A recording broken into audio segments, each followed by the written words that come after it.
5 years after breaking up with Fu Xingzhou, we ran into each other at a mutual friend's wedding. We locked eyes for a second, then both looked away at the same time, like we'd never even met.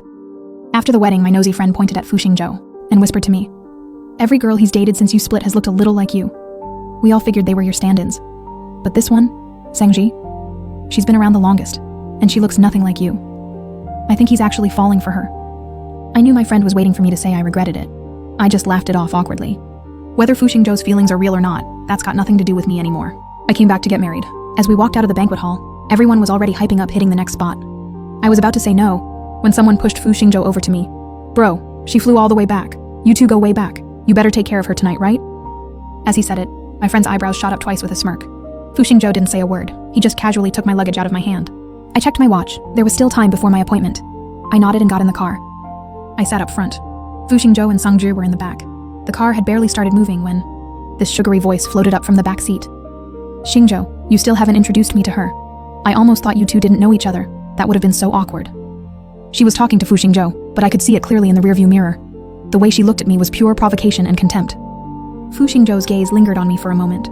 Before he could open his mouth, I jumped in. "Hi, I'm Shen Sharan. Xingzhou and I were classmates." "Sharan Ji?" Sangji covered her mouth and laughed. "Classmates? Girl, everyone in this circle knows you're his ex. Relax. I'm not the petty type. I'm not gonna get jealous over something like that."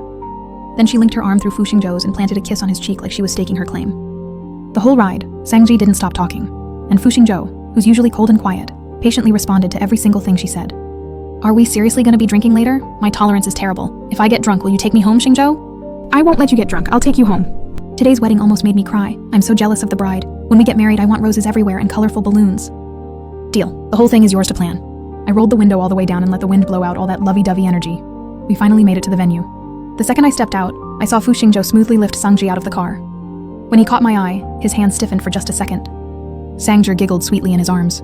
"I'm not used to heels. Xingzhou always carries me out because he's worried I'll twist my ankle. He really takes care of you." We got to the private room, and a friend immediately shoved a drink at me. "You're late. 3 shots, no excuses." I'd barely grabbed the glass before Fu Xingzhou had already knocked back 2 of them. "Sangji can't hold her liquor. I'll drink for her." Everyone started hollering, but most eyes were on me. I calmly drained my glass without flinching. When I reached for another, Sangju stepped in front of me. "Hey, don't gang up on my Sharanji. She's single. If she gets drunk, who's driving her home? She crashing at your place?" I shot her a look and reached past her to take the glass back. "No, little sister, but thanks for looking out. Also, I'm not single." That shut Sangju up fast. Her face dropped and the whole room went silent. Every pair of eyes that had been on me shifted over to Fu Xingzhou. Even in the dim light, I could clearly see his grip tighten around the empty glass, like one more ounce of pressure and it'd shatter. A few seconds went by. Then he finally spoke. "So where's your boyfriend tonight?" "He'll be here at midnight." The vibe in the room got weird fast. My friend quickly jumped in, holding up some cards to break the tension. "We said nobody's going home sober tonight, so let's play." Sangji tugged at Fu Xingzhou's sleeve and pouted, "But my tolerance is terrible. Isn't it kind of mean to make me drink until I pass out?" Fu Xingzhou gently stroked her hair and softly reassured her. "Don't worry, I'll drink for you. But I don't want you drinking that much either." Her eyes darted around and landed on me. "Sharanji, I saw you throwing back drink after drink earlier without even turning red. Your tolerance must be crazy good. Can you drink for me instead?" Someone frowned and nudged Fu Xingzhou. "You gonna let your girl act like this? That's too much." "She's always like this," Fu Xingzhou said flatly, then held a glass out to me. "Your tolerance is solid. We'll split Sangji's drinks between us." I stood there, and suddenly my fingers felt like they were trembling. When Fu Xingzhou and I first got together, he wasn't the big shot CEO he is now. We were crammed into a tiny rental, praying the rain would ease up so the ceiling would stop leaking. That went on for 2 years. Then we scraped together everything we had and started a company. At every business dinner, someone would always take a shot at me. "I can already tell you've got a killer tolerance, Shenzong. Go ahead and finish this glass first." And every time, before I could even reach for it, Fu Xingzhou would swoop in and take it. "Since we're the power couple here, how about we split it, one for each of us?" But every single time, he'd secretly swap out my drink and end up drinking himself into a stupor. Even ended up with a perforated stomach and internal bleeding. "I won't let you get drunk. I'll give you a good life. No more drinking for you. Ever."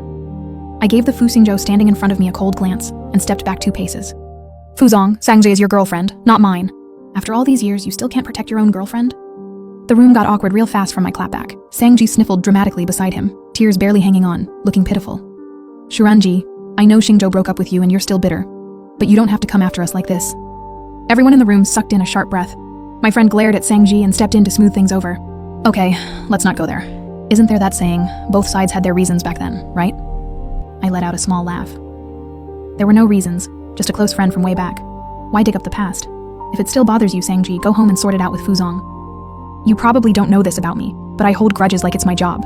You leave me alone, I'll act like you don't exist. But you come at me, I will make sure your day is just as miserable, even if it's just a war of words. Sangji bit her lip. The tears came right on cue. But seeing Fu Xingzhou just standing there stone-faced, she stubbornly wiped them away. Fine, no drinking. Let's play truth or dare. I'll be the judge. The whole messy scene finally died down. Nobody wanted more drama. Sangji grabbed the bottle on the table. Whoever it points to has to answer a truth, no skipping. The bottle spun a few times and stopped right in front of me. A flash of smug satisfaction crossed Sangji's eyes. Shiranji, are you really back just for the wedding, or is there another reason? I could feel Fu Xingzhou's eyes locked onto me, not blinking. I picked up my glass and took a casual sip. Came back to get married. Everyone's eyes started bouncing back and forth between me and Fu Xingzhou. Sangji shook Fu Xingzhou's arm excitedly. Oh wow, Shiranji's getting married. Does that mean she can't be our bridesmaid anymore? It's fine. Fu Xingzhou's answer was completely half-hearted. His eyes were still glued to me. I put down my glass, fired off a quick text, then said casually, even if I weren't getting married, being someone's bridesmaid isn't really my thing. Sangji had embarrassed herself again. She pouted and started spinning the bottle. Okay, since nobody's going home sober, whoever it lands on has to finish this whole pitcher. The second Sangji pointed at the pitcher, the bottle slowed to a stop, right between me and Fu Xingzhou. So how does this work? Split it? My friend finished the joke and leaned in to whisper in my ear. Honestly, I still think there's something there between you and Fu Xingzhou. You came back for him, didn't you? I'd been running on zero sleep since I landed. My temples were starting to throb. I pressed them. No, I'm genuinely here to get married. My friend clicked his tongue, clearly not buying it. I didn't bother explaining anymore. I was about to pick up my glass and split the drinks with Fu Xingzhou when Sangji grabbed my wrist. Shiranji, no offense, I just really don't love the idea of my boyfriend sharing a drink with another woman. Can we just redo the round? The way she said boyfriend, she bit down on those syllables extra hard, like she was making sure I got the message. What's the big deal? It's poured into separate glasses, not the same cup. My friend had finally had enough of Sangji's act. If you're that worried about your man, why don't you just drag him home and keep tabs on him yourself? Sangji immediately went full innocent mode, pouting at Fu Xingzhou. I just wanted everyone to have a good time, that's all. Fu Xingzhou's brow furrowed slightly. Whatever you want. The bottle spun again, and landed right in front of me, clean and precise. I didn't hesitate. I picked it up and downed the whole pitcher. The game kept going. I swear Sangji's hand was cursed. Every single round, the bottle stopped right in front of me. Between the no sleep and all the drinking, I was starting to feel seriously out of it. Fu Xingzhou reached out and grabbed the hand holding my glass.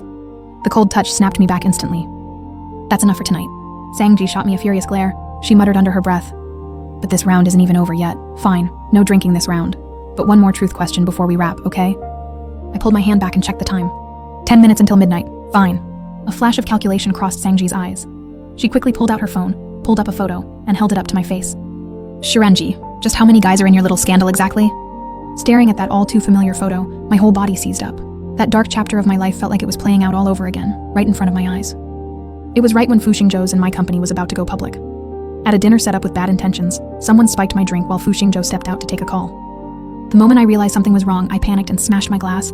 The shards cut into my palm, and for just a second, my head cleared. I stumbled out of the venue trying to find Fu Xingzhou, but the burning heat rising inside me made my legs give out by the time I reached a corner. I had no choice. I used a shard of glass to cut my wrist over and over, using the pain to stay conscious just long enough to drag myself to the bathroom. Only after I locked the door did everything finally settle. When I came to in that bathroom, it was already the next day. When I got home, I found out Fu Xingzhou had been searching for me all night. But before I could tell him what happened, my photos were already up online. The fallout was massive. Fu Xingzhou held me tight. Don't be scared. No matter what, I will never think less of you. I told him nothing happened that night. But wave after wave of photos online had me nailed to a wall of public shame. People came out of the woodwork claiming I'd always been that kind of girl. That every deal the company closed was because of what I did behind closed doors.